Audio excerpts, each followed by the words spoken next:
এই হচ্ছে সেই 30 গোডাউন। এটা আসলে মূলত একটা রিভার ভিউ পার্ক। দেখতে পাচ্ছেন, আমরা দেখাবো আপনাদেরকে।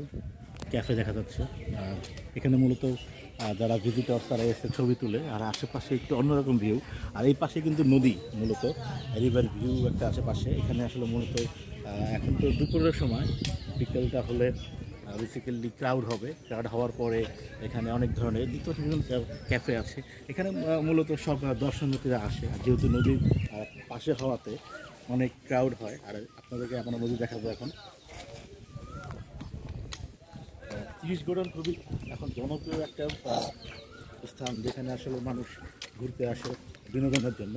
আর আপনারা জানেন যে আমার আসলে যখন অবসর সময় থাকে মানুষ একটু বিনোদনের জন্য আসে।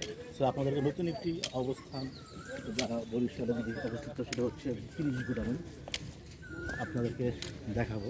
এখন মূলত দুপুর, সবাই বিকালের জন্য প্রস্তুতি নিচ্ছে। এখানে দেখতে পাচ্ছেন যে অনেক ধরনের পশা সাজে আছে, বিভিন্ন ধরনের দোকান, স্ক্রাপ চটপটি, কনফেকশনারি টাইপের।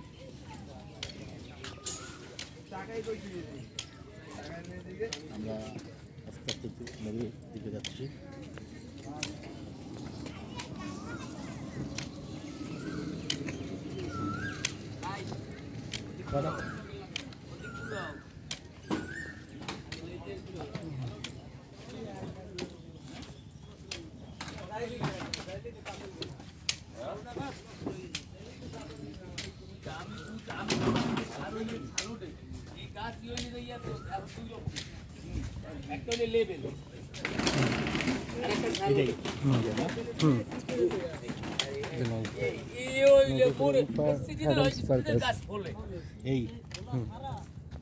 মাথা পর্যন্ত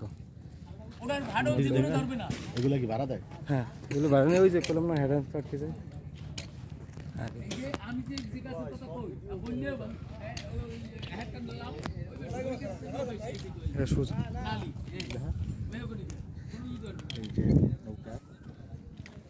এখানে তোমার মনে করো নদীতে ঘোরার জন্য কি ঘন্টা করে কত করে নেয়?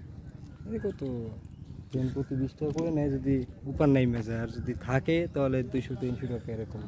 মানে ঘন্টা ইয়ে করে? হ্যাঁ, ঘন্টা ইয়ে করে। ওপার ওই ওপার আবার হ্যারামস পার্ক আছে, এখানে আর পার্ক আছে পরে? হ্যাঁ, 8টা পার্ক আছে। ওই মাত্র 8টা পার্ক আছে। জায়গাটা বন্ধ করে